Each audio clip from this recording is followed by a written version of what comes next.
Caímos con la noticia del fallecimiento de nuestra hermana Leti y pues como todos sabemos, o sea, la muerte no la podemos planear, ni la esperamos, ni la conocemos, y tuvimos entonces una reunión especial con la familia para darles aliento, consuelo y tener este servicio memorial, sabiendo dónde está nuestra hermana Leti. Después de lo que estuvimos ahorita reflexionando, estudiando en este rato que pasó sobre la realidad de que nuestra hermana Leti está el día de hoy en la presencia de Dios, tenemos esa certeza porque así lo dice la Biblia y lo creemos al pie de la letra. Y también como somos recordados en la esperanza que tenemos en Cristo de que nos encontraremos con nuestros seres queridos allá en el cielo.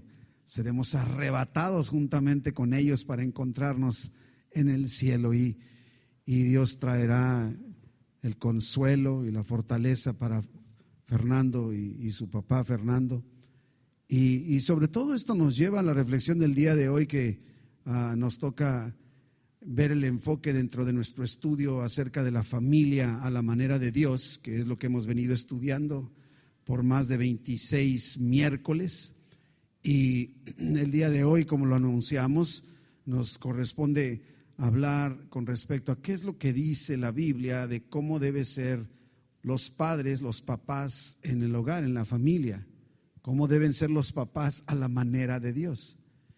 Y no deja de, diríamos que venir a mi mente precisamente el caso particular de Fernando, en donde nuestra hermana Leti pudo encauzar a su hijo y vemos el fruto, y aún Leti no estando ya con nosotros, podemos ver en su hijo el fruto de esa paternidad, me refiero como papá y mamá, pero esa maternidad o paternidad de Leti sobre su hijo, ¿no? Y nos gozamos en ello. Porque la verdad es que es lógico que sabemos que los padres engendran hijos, ¿verdad? Si no hubiera hijos, no hay padres, ¿verdad? Entonces es lógico que si somos padres hemos engendrado hijos. Y el Salmo 127 en particular, los versículos 3 y 4, nos dice esa, diríamos, característica de los hijos. Dice, herencia de Dios son los hijos. Y son verdaderamente una herencia. Y es importante que así como padres, ya sea que ya seamos o vayamos a ser, tenemos que tener este enfoque bien profundo acerca de esta realidad. Nuestros hijos son una herencia. Y las herencias son para cuidarse, no son para malgastarse. El próximo miércoles estaremos hablando de qué es lo que dice Dios, o sea, la familia en este aspecto a los hijos, pero el día de hoy vamos a enfocarnos a los papás. Herencia de Dios son los hijos, cosa de estima el fruto de su vientre o del vientre. Y utiliza el Salmo ahí en el versículo 4 una ilustración que siempre ha llamado mucho la atención y dice, como saetas en mano del valiente, ¿verdad? Así son los hijos habidos en la juventud, ¿sí? Y todavía podríamos continuar. El siguiente versículo habla de que como la aljaba, o sea, la mochila de las flechas están llenas. Los hijos están puestos en esta ilustración. Es una ilustración de cómo los hijos son flechas en tu mano.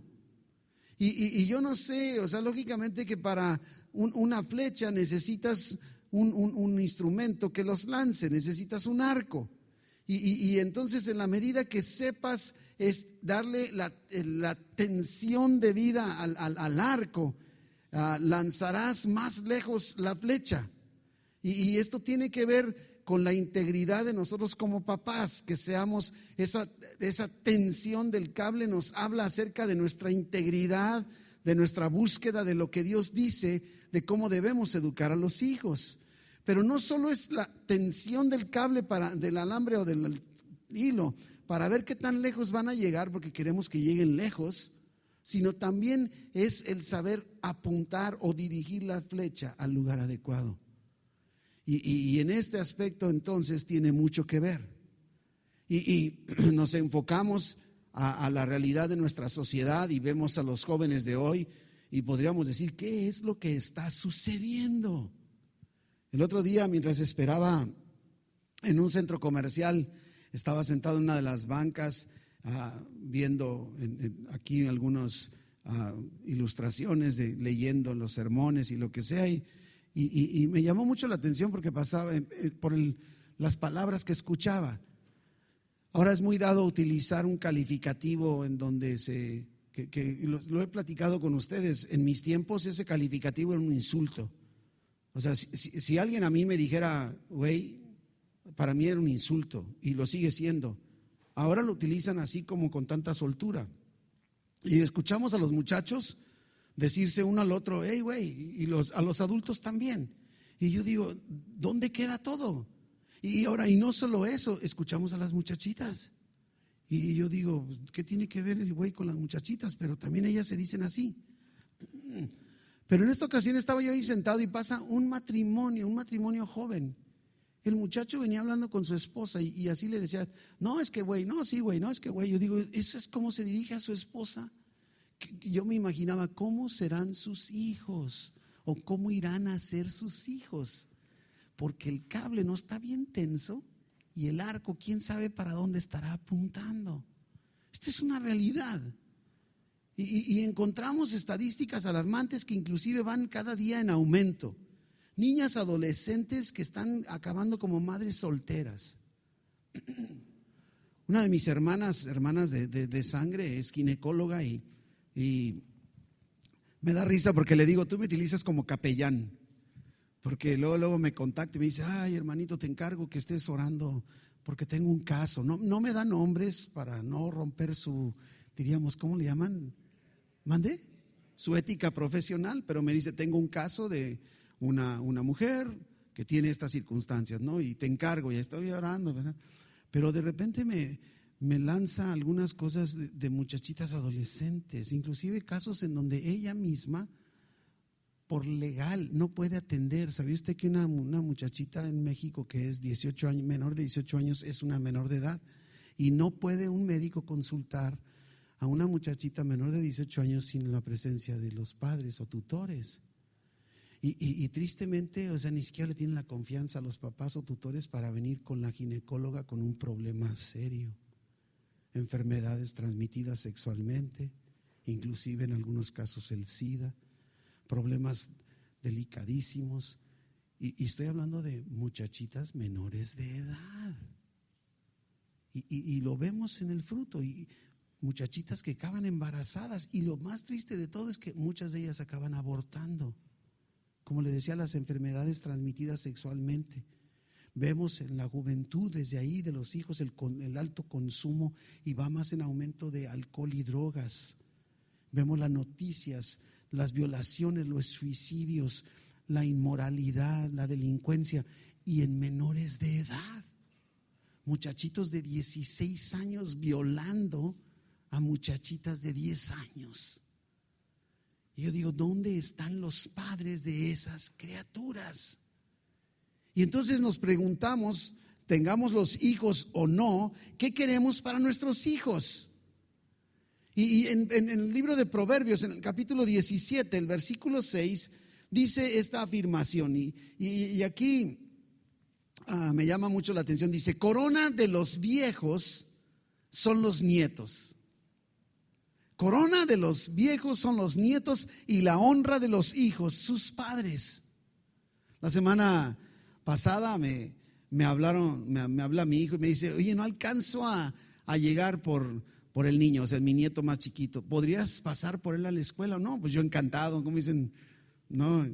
Y voy corriendo y estoy estacionado esperando a que salga. Lógicamente ya está avisada la escuela que el abuelo sí puede llevarse al niño.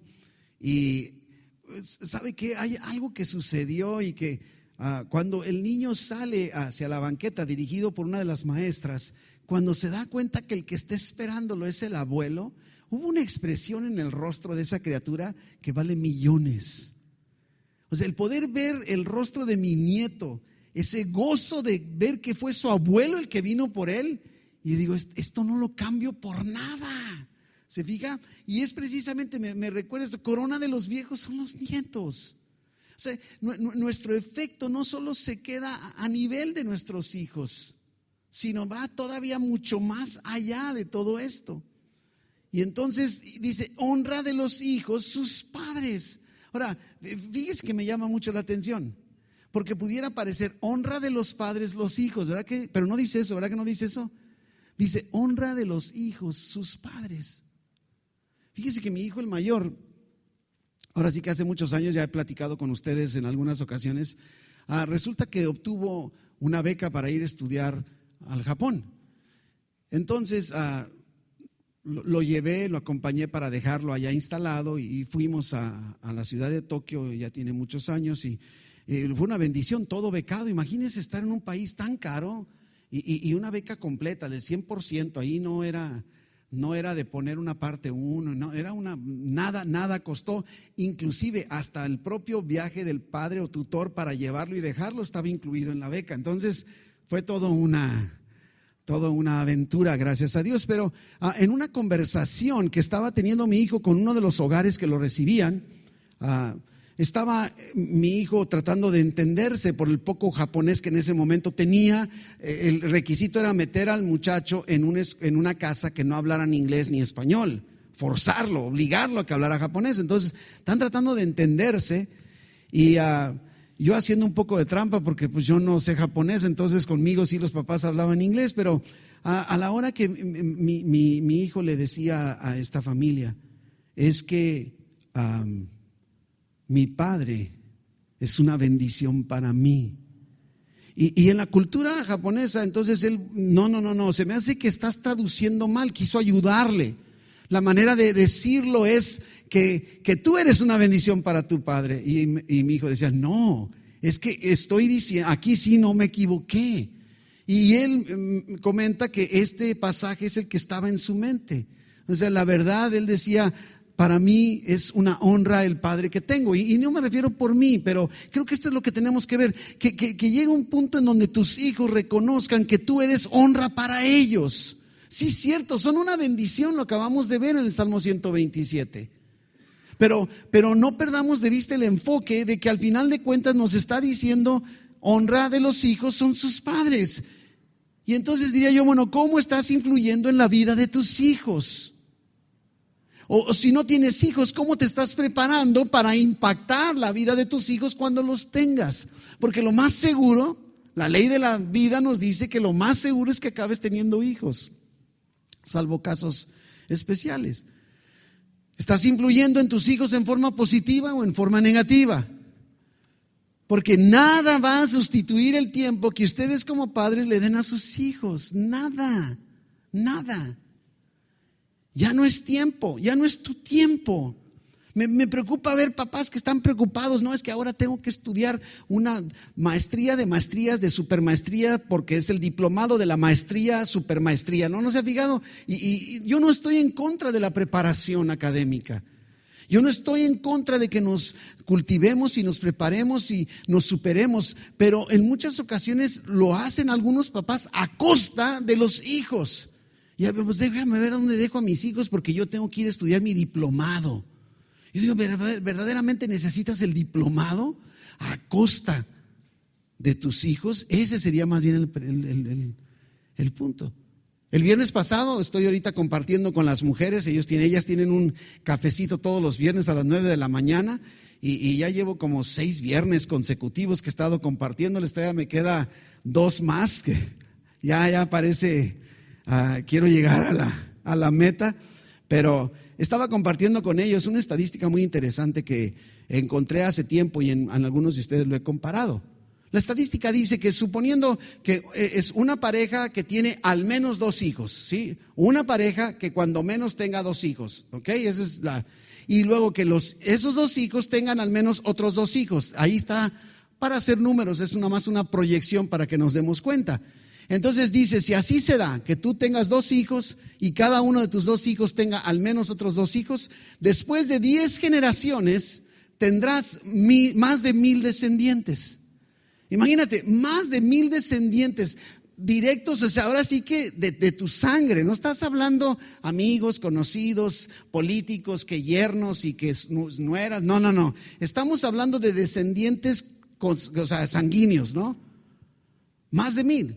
Y luego continúa este estudio diciendo, después de 20 generaciones, ¿cuánto cree que será? 2000, 10,000. Y el punto está que habla que será de más de 1,000,000 de descendientes. Después de 20 generaciones que se estuviera dando así, más de 1,000,000. Y luego dice, después de 24 generaciones, ¿cuántos crees que habrá de tu descendencia directa? Si te dije ahorita 1,000,000, ¿qué dirías? 5 millones. Más de 16 millones de descendientes tuyos.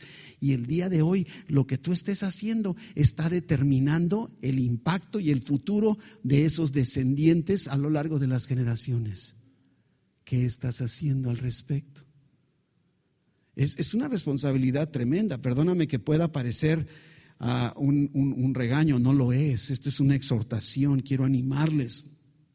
La palabra de Dios nos dice en Deuteronomio 7, versículo 9, y nos está diciendo, conoce pues que Jehová tu Dios es Dios, Dios fiel, que guarda el pacto y la misericordia a los que le aman y guardan sus mandamientos. Y luego que termina diciendo, ahora ya no te hablo de 24 generaciones. Tienes el potencial el día de hoy de impactar tus generaciones con tus decisiones, con tus palabras, con tus hechos, con lo que tú te estés moviendo y para donde te estés yendo. Tristemente vemos inclusive casos en la Biblia en donde hubo podríamos llamarle un fracaso. Por ejemplo, vemos que Adán y Eva tuvieron a Caín y Abel y tuvieron un asesino. O sea, Caín asesina a su hermano Abel. Hoy a lo mejor suena menos exagerado, pero al final de cuentas eso es. Vemos a los hijos de Noé, al mismo Noé emborrachándose, y luego los hijos haciendo sus cosas, y resulta que ahora Dios los castiga. Vemos a las hijas de Lot, que también si conocemos ahí en el libro de Génesis. ¿Sabe lo que hicieron las hijas de Lot? Emborracharon a su papá y hubo descendencia del papá. Hay oídos castos, entonces tengo que ser muy prudente como expreso. Entonces, pero es eso, ¿no? Nos damos cuenta de alguna manera qué pasa con Abraham y sus 2 hijos, ¿verdad? Vemos a los hijos de Isaac, a los hijos de Jacob, vemos a los hijos de Elí, de todos estos personajes bíblicos, y cómo podríamos decir, a pesar de que pudieran ser buenas personas, de alguna forma fracasaron en el cuidado de sus hijos. La pregunta sería, ¿das la vida por ellos o vives para ellos? Porque puede parecer, más yo creo que es más fácil decir, doy mi vida por ellos, ya me morí, se acabó. Pero ahora vive, que tu objetivo sea vivir cada día para tus hijos. Ese es el punto. Y cuando se trata de los hijos, nos movemos en 2 extremos. Siempre nos encontramos en 2 extremos. Esperamos o exigimos demasiado de ellos, ¿no? Estamos como demandando mucho, o demasiado poco. O sea, no hay, de alguna forma, si quisiéramos, y creo que este es un común denominador, vemos papás que quieren o desean que sus hijos sigan sus pasos, ¿verdad? Que si papá fue deportista, entonces mi hijo tiene que ser deportista, ¿verdad? O si mamá fue bailarina, entonces mi hija tiene que ser bailarina. Me doy en cuenta. En muchas ocasiones, no sé si te has fijado, estaba leyendo un estudio sociológico que sabe que dice que en muchas ocasiones vemos a papás llevando a sus hijos, por ejemplo, a clases de karate o de voleibol o de fútbol o de soccer o de karate, de todo eso. Y es más, dice el estudio sociológico, es más la imagen que el papá quiere proyectar que la preocupación para que el hijo aprenda algo. Es como decir, ¿sabes qué? Mis amigas tienen que darse cuenta que también mi hijo toma karate y mi hija es bailarina, entonces voy a llevar a mi hija a tomar clases de ballet para que la fulanita se dé cuenta que yo también puedo pagar clases de ballet para mi hija, ¿no? Y la hija, pobrecita, a lo mejor no está negada para el ballet, pero tú síguele, mijita, para que me sigan pensando bien de mí, ¿verdad? Me doy a entender, debemos cuidar todo esto porque nos volvemos egoístas. Y de eso no se trata. Mira, déjame decirte una realidad. Tus hijos no siempre van a cumplir tus expectativas. Hijos, tampoco tus papás. Pero es necesario entonces, por lo mismo, ver qué es lo que Dios dice, qué es lo que Dios nos dice, cómo quiere que eduquemos a nuestros hijos. El otro día en una de las encabezados de las revistas, ni siquiera lo abrí, pero me llamó la atención porque el encabezado, toda la portada decía: los 10 más famosos que definen nuestros tiempos. Los 10 más famosos que, yo digo, qué absurdo, qué absurdo. Los 100 más famosos definirán. Tenemos que irnos no a los 100 famosos, sino al plan de Dios para lograrlo. Y la única expectativa, lo único que Dios espera de ti como papá, como mamá, es que debes animar a tus hijos para encontrar la voluntad de Dios y que la cumplan para la gloria de Dios. Eso es realmente todo lo que está pidiéndote Dios. Dios no te está pidiendo que tengas hijos perfectos.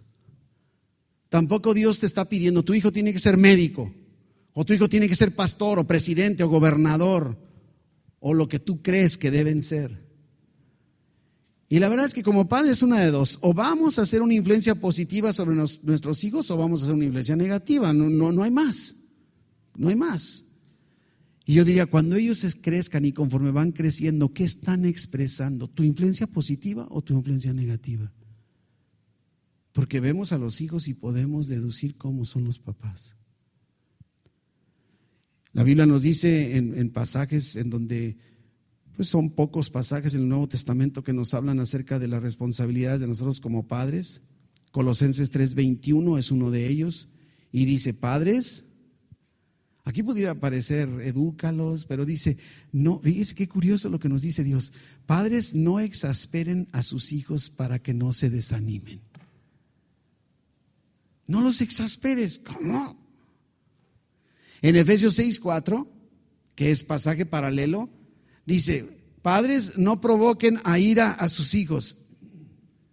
Aquí ya es un poquitito más, dice: sino criadlos en disciplina y amonestación del Señor. Yo creo como que esperábamos que Dios nos dijera otra cosa, como algo más directo, algo más profundo, ¿no? Así, no sé. Pero fíjense, lo primero que hace Dios en estos pasajes es lo que no debemos hacer. Dice: no los provoques a ira, no los exasperes, ¿verdad? Ahora, ¿cómo podré yo provocarlos? ¿Qué podré yo hacer para a lo mejor provocarlos a ira o exasperarlos? Número uno, si tengo favoritismo. Si favorezco a un hijo, sí, porque en muchas ocasiones, bien intencionados, tendemos a comparar un hijo con otro, ¿verdad que sí? ¿Por qué no puedes ser como tu hermano fulanito? Él sí y tú no, ¿verdad?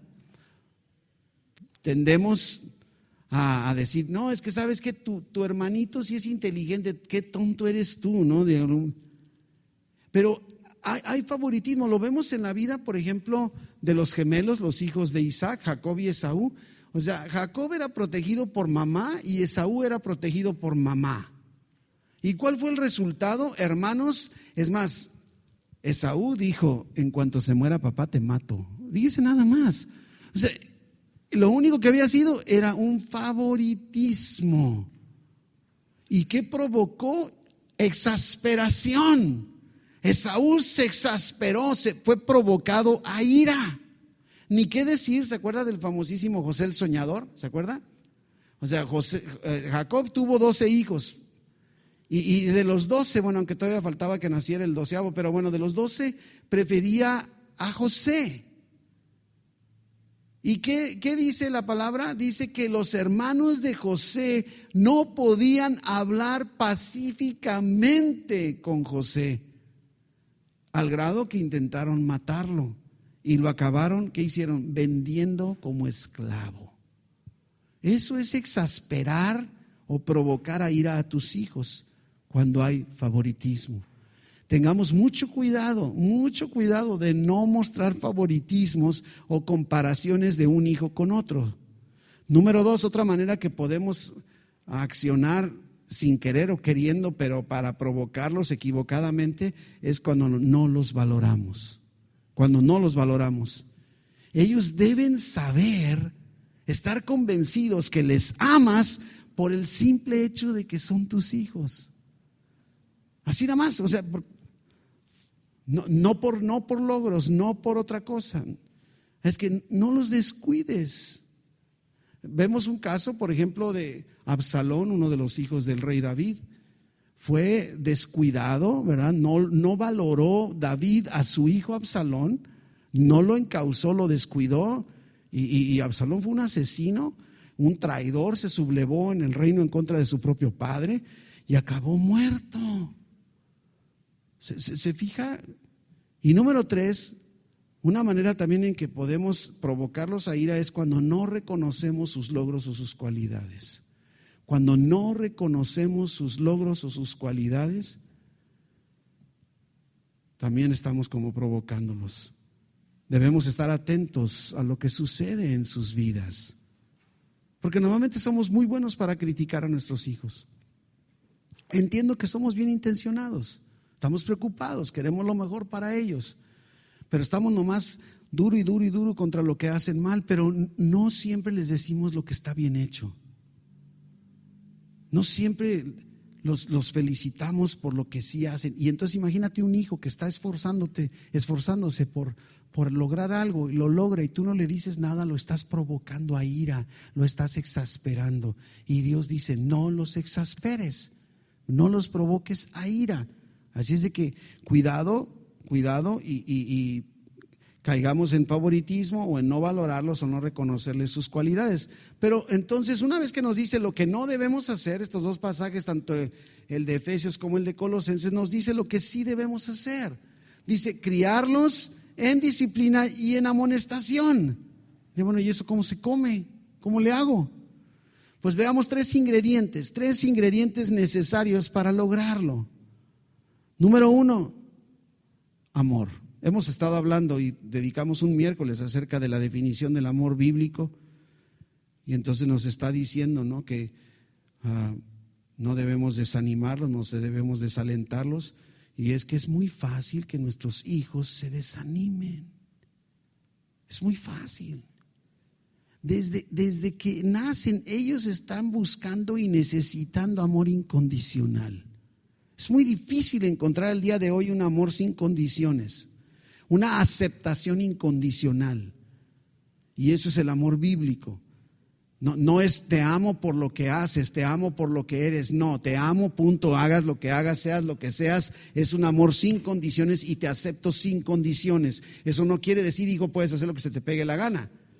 Pero esto es lo que está dándose, un amor en nuestra sociedad. Ellos viven continuamente expuestos, bombardeados en base a su desempeño, ¿verdad? O sea, si el hijo es guapo o atractivo, si es inteligente, si saca buenas calificaciones, si se porta bien, está continuamente siendo bombardeado por un desempeño, pero eso no es lo que Dios nos enseña. ¿Te imaginas si Dios condicionara el amor que te tiene en base a tu desempeño? No, reprobamos. Dios quiere que les amemos incondicionalmente y los aceptemos incondicionalmente. Eso es el amor bíblico. Te amo y te acepto, hijo mío, así como eres. No quiere decir puedes hacer lo que se te pegue la gana. Todavía no acaba el pasaje, ¿no? Canten victoria, hijos. Pero en la realidad esto es. Es más, ¿te has puesto a pensar una cosa? Los hijos que tienes, tú no los escogiste. Dios los escogió para ti. Tú ni idea tenías. ¿Verdad que no?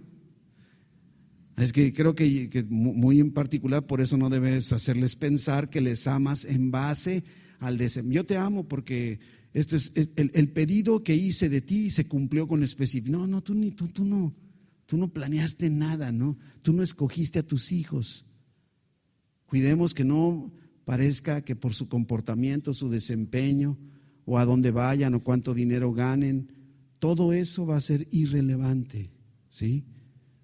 Porque usualmente, ¿qué sucede? Imagínate un matrimonio que tenga sus hijos, por ejemplo, 2 hijos, y uno de ellos tiene mucha habilidad, por ejemplo, para tocar el piano, pero el otro es muy hábil como deportista, ¿verdad? Por ejemplo. Y si el papá le gustó mucho ser deportista, o a lo mejor está frustrado porque nunca lo fue, ¿sí?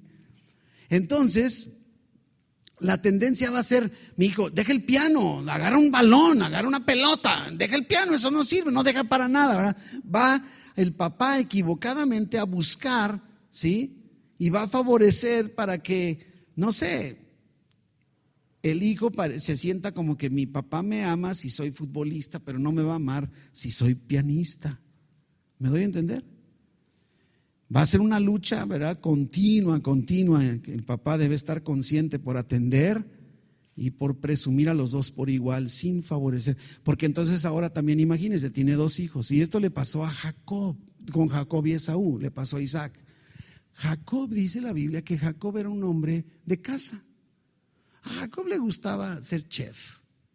Él le gustaba estar en casa, sentado, estudiando, leyendo, con la computadora, a lo mejor cocinando algo sabroso, ¿verdad? Como una carnita asada como la del lunes, ¿verdad, Julio? En varones tuvimos una carnita asada y si no vino se lo perdió. Pero bueno, ese es comercial. Y resulta que el otro hermano de Jacob se llamaba Esaú. Esaú era un hombre rudo, le gustaba ir al campo, andar cazando animales. Inclusive hasta el aspecto nos dice la Biblia que Jacob era lampiño, era así, sin mucho, y Esaú era velludo, ¿sí? Entonces imagínate que digan: no, mi hijo está muy delicado y lo trato mal porque está muy delicado y voy a tratar bien al que, porque el papá Isaac favorecía a Esaú, el rudo, pero mamá es mamá, ¿verdad? Favorecía al menos rudo, ¿no? Porque no podemos decir que era delicado en ese sentido, a Jacob. Y hubo problemas entre ellos. Entonces, tengamos mucho cuidado, ¿verdad? Dios ha dado un propósito y un objetivo, un plan para cada uno de nuestros hijos y no debe haber favoritismo. Todo basado en el simple hecho de que es tu hijo, no importa lo que haga y no importa que se dedique. No tengamos ese concepto. Amarles incondicionalmente, aceptarles incondicionalmente, así de la manera en la que Dios nos ama. Por eso fue importante que hace varios miércoles viéramos lo del amor. Nos dice primera de Juan 3:1: mirad cuál amor nos ha dado el Padre. Mira, dice, observa, aprende de cómo te ha amado Dios, ¿verdad? Para que tú puedas entonces, y dice, para que seamos llamados hijos de Dios. O sea, está hablándonos: Dios como nuestro Padre ha modelado el amor que tú y yo como padres debemos tener. Debemos amar a nuestros hijos como Dios nos ha amado. Ahora, muchas veces el punto es que podemos decir que les amamos. ¿Cómo expresamos ese amor? Número 1, se los dices. Díselo. Yo digo, ¿cuándo fue la última vez que le dijiste a tu hijo o a tu hija que les amabas? No solo decírselo, se los debes demostrar. Demostrar. Debe haber un contacto físico. Abraza a tus hijos. No nada más les digas, abrázalo, no sé, tócalo, ¿verdad? Yo recuerdo mi padre, yo ya casado con hijos, y cuando íbamos, por ejemplo, en algún carro y yo iba enfrente, mi papá iba atrás y mi papá como que acariciaba mi cabeza, así como eso es fortaleza para uno, ¿verdad? El saber que mi padre no nomás me decía que me amaba, sino me lo demostraba continuamente. No tengas miedo de hacerlo, no tengas miedo, ¿verdad? Aunque a ti no te hayan tratado así tus papás, no importa la edad que tus hijos tengan, nada sustituye esas expresiones. Y sobre todo algo bien importante, cuando ellos quieran hablar o pidan tiempo, dáselos, responde, aprovecha. Yo creo que tú como papá has tenido la experiencia, yo recuerdo sobre todo con hablando hacia las hijas, a las mujeres, cuando uno dice, a ver, siéntate, vamos a platicar. No quiero. Y entonces tienes que estar buscando el momento en que tus hijos tienen ganas de platicar, de hablar, de sacar su corazón. Todo eso tenemos que estar, ¿no? Dicen las estadísticas que hace más de 100 años los papás dedicaban el 54% de su tiempo a los hijos. Fíjate nada más. El día de hoy, solo el 18% en el mejor de los casos. 18%. Y una estadística más alarmante, el padre promedio pasa menos de 37 segundos al día con sus hijos. O sea, menos de un minuto, si sabías, ¿verdad? Que son 37 segundos. ¡Qué increíble! Y luego nos sorprendemos cuando nuestros hijos tienen un problema y somos los últimos en enterarnos. ¿Por qué no viniste conmigo, hijo? Hablando de eso, una encuesta publicada en la revista USA Today revela que cuando los adolescentes se encuentran bajo presión o bajo problemas o en una crisis, a quien primero recurren no es a los papás. Fíjese que al número 1, así lo pusieron en orden del 1 al 50. ¿A quién creen que recurren primero tus hijos? A la música. Número 2, a los amigos. Número 3, a la televisión. Que yo sepa, eso no les da nada bueno, ¿verdad? Número 4, número 5, número 6, número 7, al número 31, a la mamá. 32, 33, 39, al 48, a papá. ¿Te das cuenta? Algo estamos haciendo mal. Algo estamos haciendo mal. Pero está demostrado que los hijos tienen mejor comportamiento y mayores logros cuando son criados por papás amorosos, entregados a ellos, involucrados en sus vidas.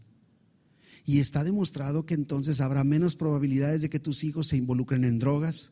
Inclusive, ¿sabías tú que en la medida que les muestres un amor incondicional y una aceptación incondicional, hay menos probabilidades de que reprueben en la escuela alguna materia? Además, si tu hijo está reprobando, no tendrás tú la culpa. A lo mejor no le estás amando o demostrando tu amor lo suficiente. Cuando les amas y demuestras incondicionalmente tu amor, hay menos índices de suicidio, de pobreza, todo esto está demostrado, de delincuencia, ¿sí? De las muchachitas, menos probabilidades de salir embarazadas antes de tiempo, hijos más sanos, mejores matrimonios de ellos y familias. Fíjense nada más. Todo cuando han sido educados con papás que no fueron amorosos y afectivos. Y en nuestros tiempos muchos papás les gusta dar cosas a sus hijos, pero no les dan amor. Y vemos hijos que les dan ropa, carros, dinero, pero no la atención y no la afirmación. Y después tenemos niños problemas con dinero. ¿Cómo le llaman a este fenómeno de los muchachitos de ahora que no trabajan? Ninis, ¿no? Ninis, ¿verdad? Ninis. ¿Sabiste? Porque están en edad de trabajar y ni estudian ni trabajan. No son productivos, no producen nada bueno. Y yo pregunto, ¿tienes hijos ninis? Saca el cinturón, porque ponlos a hacer algo. Me da gusto escuchar el testimonio que platican de Fernando, que su mamá, conforme se estaba sintiendo mal de salud, o sea, hijo, pues te voy a tener que enseñar a cocinar. Ahora Fernando no solo es buen estudiante en la escuela, sino ahora también puede cocinar. Es que a ver cuándo. Ay, sí, me doy a entender, o sea, de alguna manera. Nosotros tenemos que ser sus principales porristas. Dale a tu hijo amor, amor.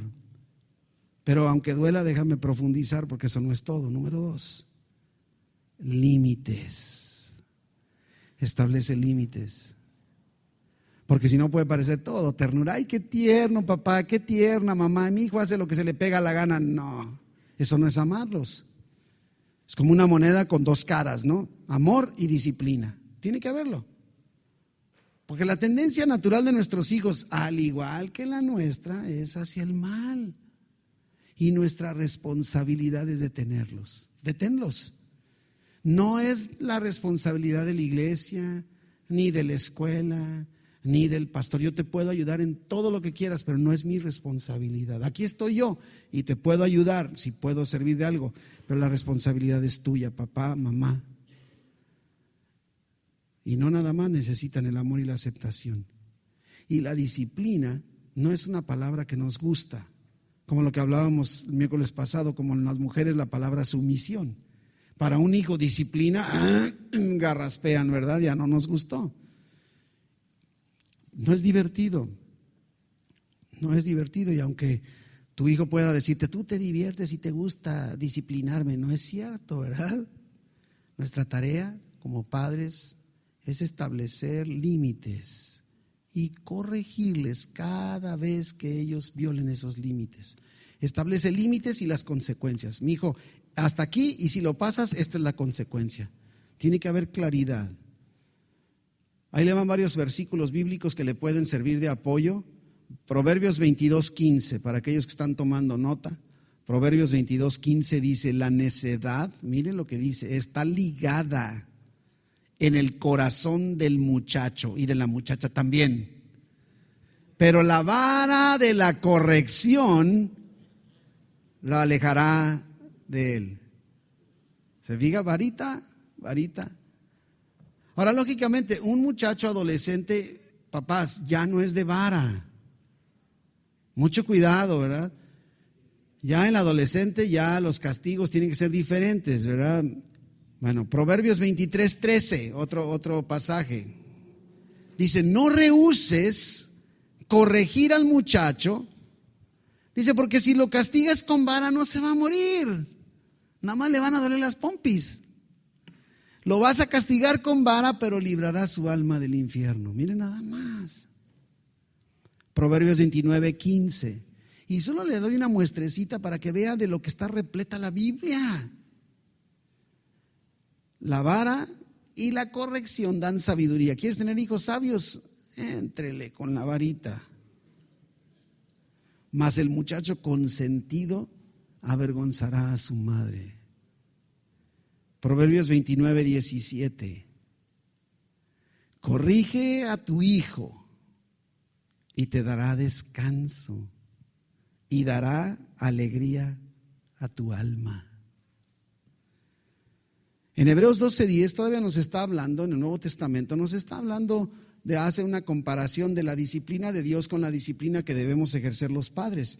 Y entonces nos dice, aquellos, o sea, los padres humanos como nosotros, ciertamente por pocos días nos disciplinaban como a ellos les parecía, pero o sea, hablando de Dios, para lo que nos es provechoso, para que participemos de su santidad.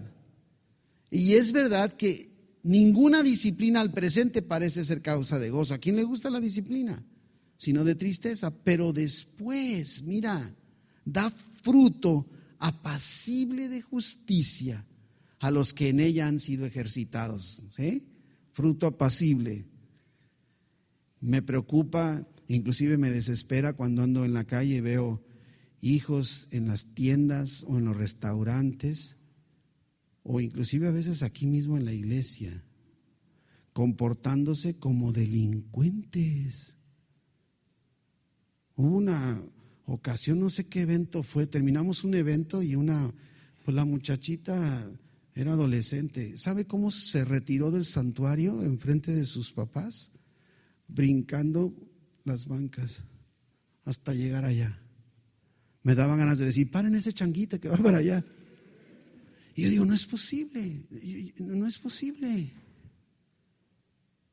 Y vas a restaurantes, ¿has visto? O sea, es más, estás comiendo y de repente el niño de la mesa de allá de la otra esquina ya está encima de tu mesa.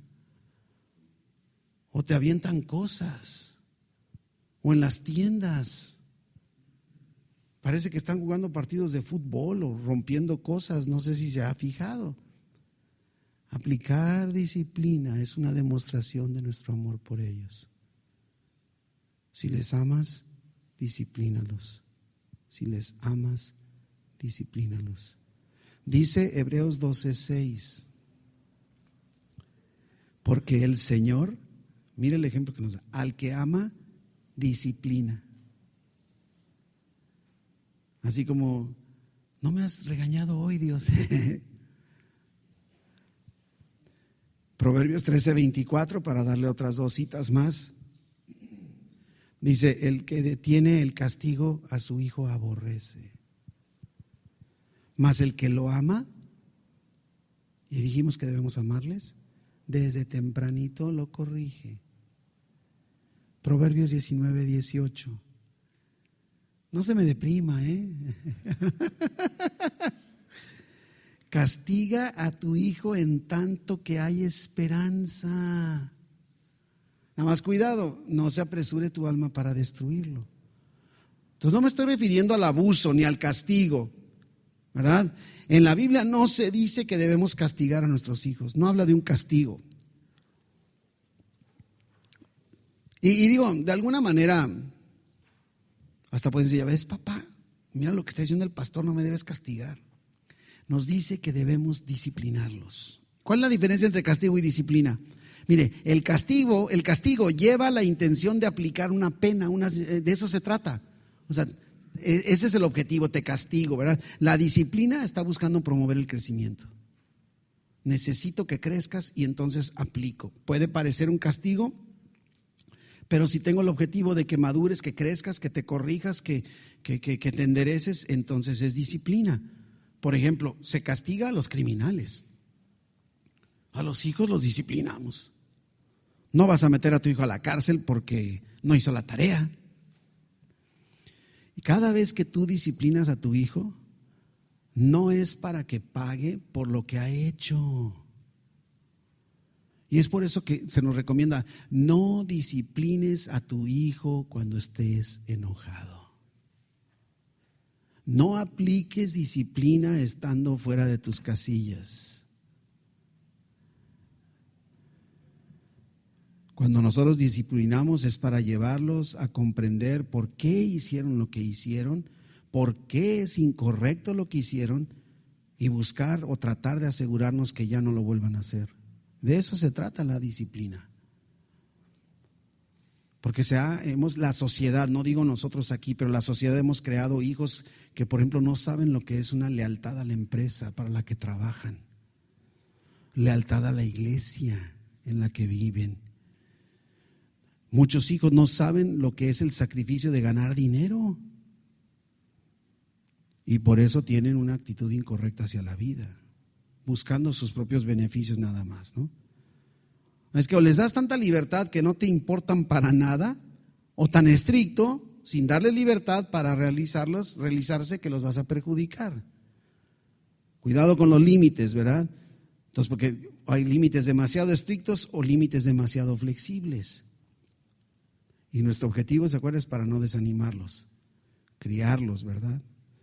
Darle la libertad inclusive de fracasar o de triunfar en las cosas que edifiquen, ¿verdad? Pero no las que destruyen. Y esto me lleva al tercer punto. De lo que sí debemos hacer es proveerles liderazgo. Los papás necesitan ser guiados. A lo mejor no te lo van a reconocer, pero lo necesitan. Y tú les puedes enseñar, como ahorita decíamos, de una manera, no sé, negativa, o sea, enojón, molesto, exigente, quejumbroso, todo el tiempo, siempre buscando lo malo en ellos, ¿verdad? Buscando como cacharlos, te caché, yo sabía que ibas a equivocarte, ¿no? O en una forma positiva, buscando animarles, edificarles para que salgan adelante. Fíjese que la palabra amonestación, porque dice en amonestación, significa instrucción. Eso es, porque a veces te voy a amonestar, es instrucción, ¿sí? Inclusive Dios va en contra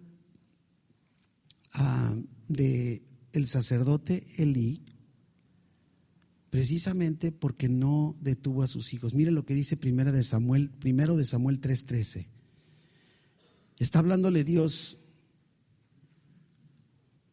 a Samuel y dice, y le mostraré, o sea, hablando de Isaí, del sacerdote, le mostraré que yo juzgaré su casa para siempre por la iniquidad que él sabe. Y tú dices, qué bárbaro, qué pecado habrá hecho.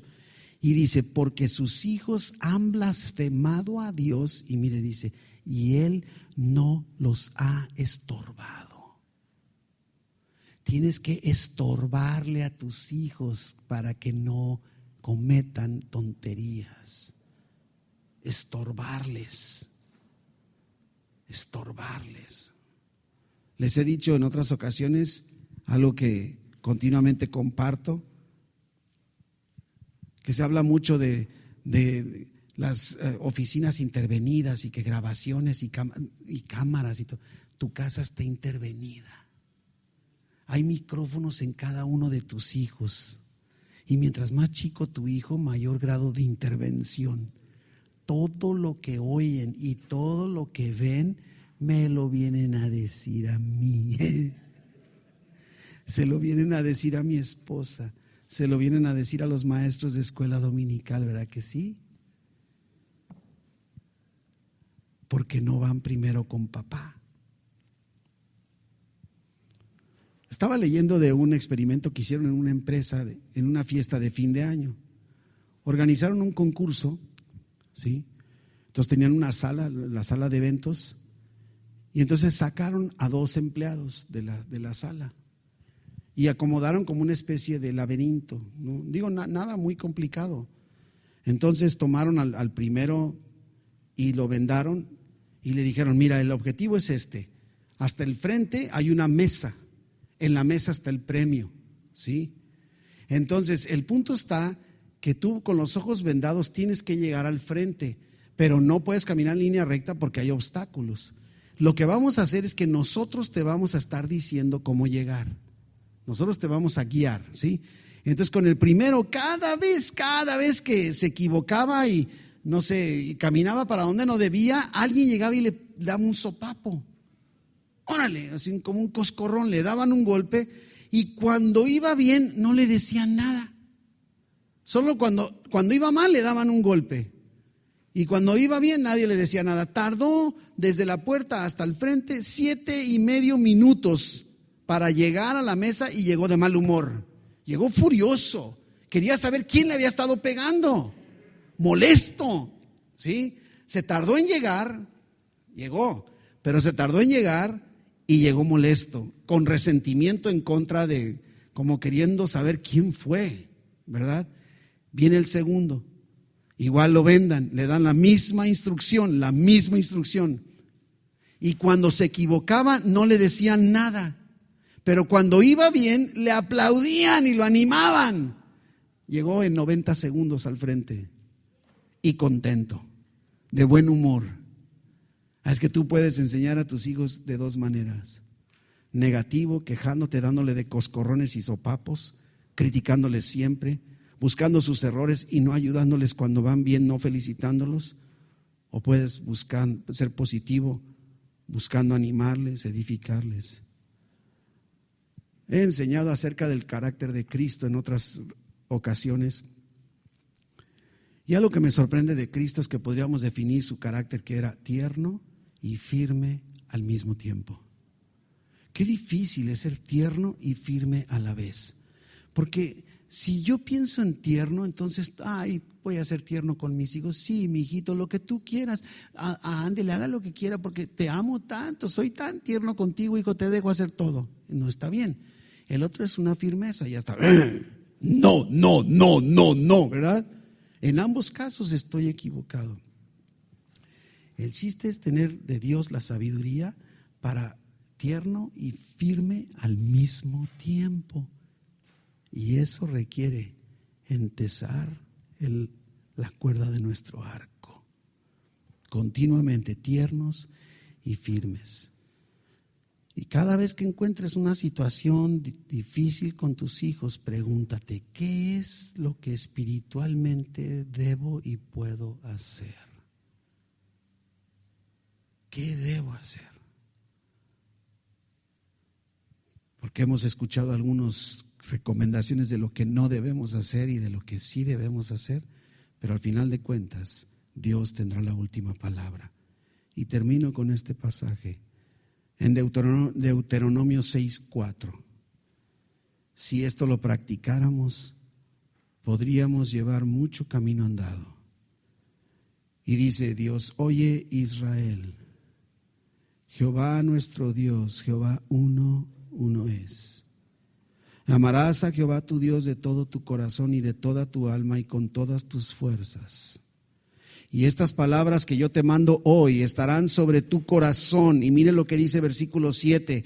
Y las repetirás a tus hijos y hablarás de ellas estando en tu casa y andando por el camino y al acostarte y cuando te levantes. Y las atarás como una señal en tu mano y estarán como frontales entre tus ojos.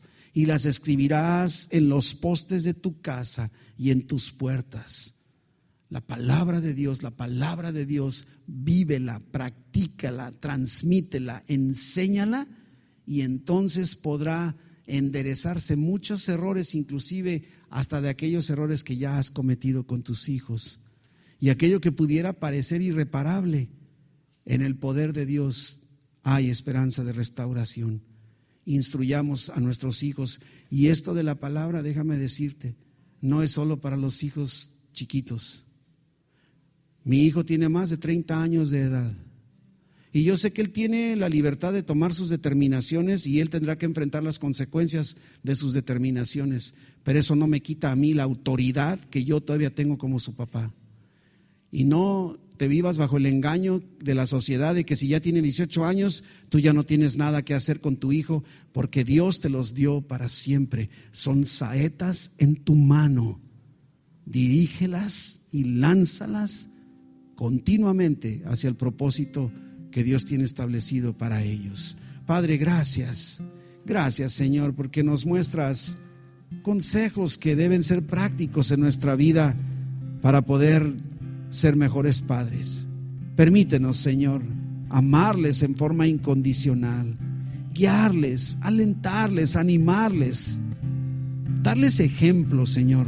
Ayúdanos a ser buenos ejemplos de nuestros hijos para poder responder a esa responsabilidad privilegiada de la herencia que tú nos has dado. Gracias te damos, Señor, y lleva a tu pueblo, mi Dios, a sus hogares, a sus actividades el resto de la semana, llenándoles de tu favor, de tu gracia, de tu misericordia, donde quiera que vayan, Señor. Que tu amor y tu gracia continuamente y la presencia de tu Espíritu Santo les guíen y protejan donde quiera que vayan, Señor. Llévales en el nombre de Jesús. Amén.